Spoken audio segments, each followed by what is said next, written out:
Salut, salut! Dans cette capsule, je vais montrer comment on peut utiliser des images, les intégrer, mais d'une manière un peu plus dynamique, donc pas seulement comme pour mettre des images de fond, mais bien pour comme créer des formes de dynamique. Finalement, un peu comme c'est quelque chose qu'on appelle ça dans le jargon, disons, des jeux vidéo parfois, de la programmation de jeux vidéo, des sprites, donc des petits contenus. C'est souvent animé, mais ici ce sera à base d'images fixes. Donc des images préfaites qu'on peut quand même venir ensuite déplacer à l'écran. Donc on va reprendre le projet qu'on avait la dernière fois avec une image de fond qui part du point 00, qui prend toute la place. Et on va maintenant aller chercher une autre image. Donc, comme vous savez, vous pouvez, pour ajouter une autre image, aller dans Sketch, Add File. Ça va vous permettre d'aller chercher une image sur votre disque dur. Et cette image-là va à ce moment-là automatiquement être mise ici dans votre répertoire data. Hein. C'est ça qu'on avait fait dans la dernière capsule. Donc, une autre façon, alternative, c'est d'aller carrément chercher l'image qu'on veut et de venir la copier dans le répertoire data ici. Donc, moi, c'est ce que je vais faire cette fois-ci. Ça revient au même. C'est juste que Processing, quand vous faites Add File ou ajouter un fichier, il va le faire pour vous.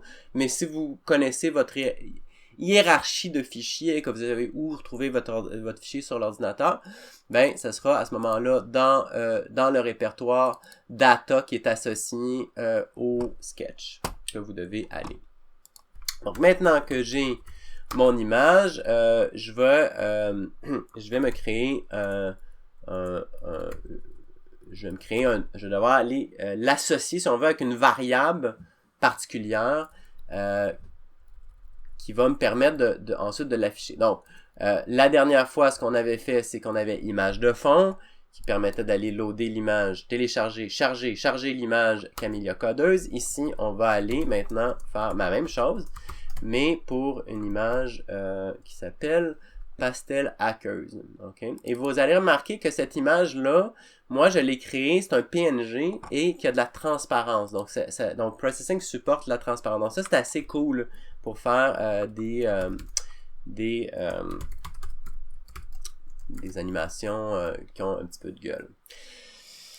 Donc, j'ai maintenant mon objet, mon sprite, donc mon objet qui est associé à cette image-là, et je pourrais à ce moment-là venir ici, tout simplement l'afficher. Fait que par exemple, dans mon draw, je pourrais venir faire image, et première chose, je fais sprite, puis je vais l'afficher pour commencer, tout simplement au centre. Donc, voyons ce que ça donne si je roule ça.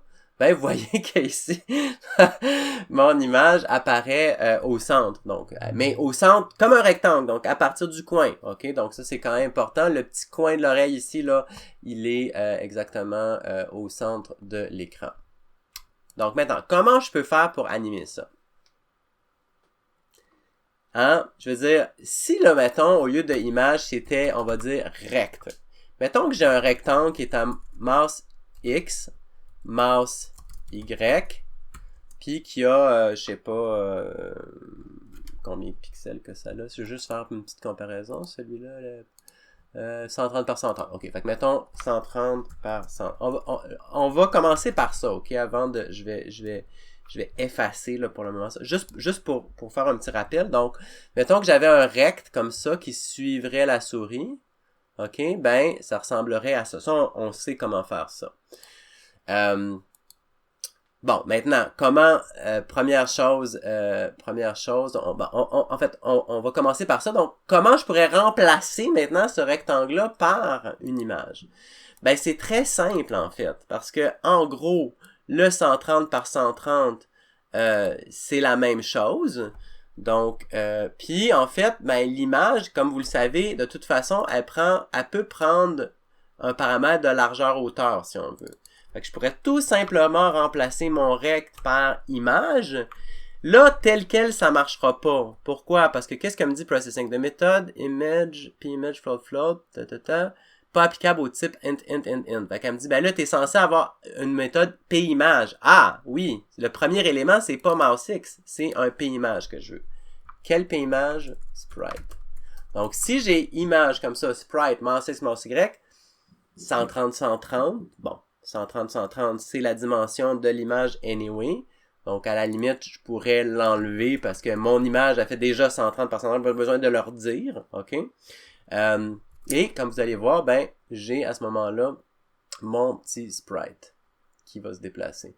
Moi, j'aime bien, quand je travaille avec ça, d'enlever mon curseur parce que comme je trouve que le curseur a comme plus rapport, c'est comme, c'est le petit chien qui est le curseur, donc je vais appeler la fonction noCursor. Tiens, au début, ça va enlever le curseur. Fait que là, mon curseur, ça devient carrément l'image. Puis là, ben, vous voyez que ça laisse une trace. Hein? Bon, ça, c'est parce qu'on dessine toujours par-dessus, comme on le sait dans Processing. C'est toujours comme ça. Donc, qu'est-ce que je pourrais vouloir faire pour le resetter? On sait que une technique de base, c'est de refaire background avant chaque. Mais là, si je fais ça, l'image de fond a disparu. Hein? Parce que, la première affaire que je fais, c'est que je dessine l'image du chien, de l'image de l'arrière-plan. Première affaire que je fais, je mets le background à 0, puis après ça, elle revient plus.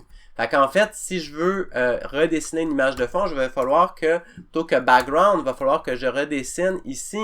Première chose, redessiner l'image de fond. Hein, plutôt que appeler background avec une couleur comme background 0, ça veut dire c'est une couleur qui va remplir l'intégralité de l'écran. Donc, je vais redessiner l'image de fond et ensuite dessiner le sprite à l'endroit où il y a la souris. OK?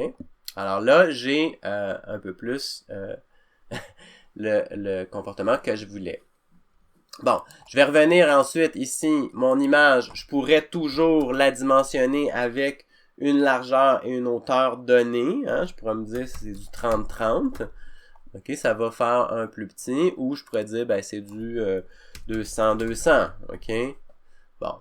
Ou je pourrais dire, c'est du 200-400. Ouais, c'est un peu weird. Bon. Je peux m'amuser avec ça. Ça aussi, je pourrais à la limite le changer.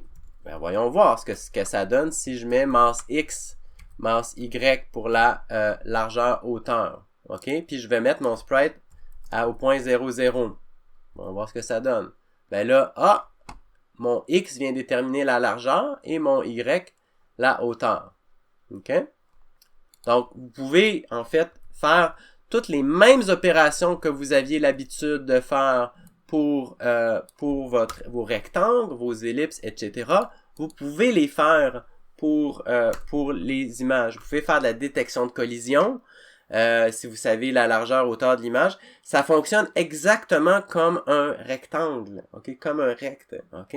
Puis l'image, là, j'ai fait une image carrée. Vous pourriez faire une image qui est pas carrée, là. C'est pas. Évidemment, c'est pas possible de faire des images circulaires, ça on s'entend. Mais vous pourriez peut-être les simuler avec un peu comme je l'ai fait ici, avec un fond transparent. Fait que, par exemple, je pourrais aussi alternativement mon sprite, je pourrais peut-être le faire déplacer en XY. Hein? On commence à X égale 0. Je vais remplacer mon masse X par une valeur de X, puis je vais faire, mettons, ajouter un peu de X, mettons 0, X plus égal 2, on va dire. OK, fait que là, mon élément va se déplacer à l'écran. Le masse Y demeure quand même celui qui contrôle la largeur. Et le petit chien s'en va, il sort de l'écran. Donc, ça fait beaucoup de choses à explorer, beaucoup de choses à essayer. Alors, je vous laisse là-dessus et je vous dis salut!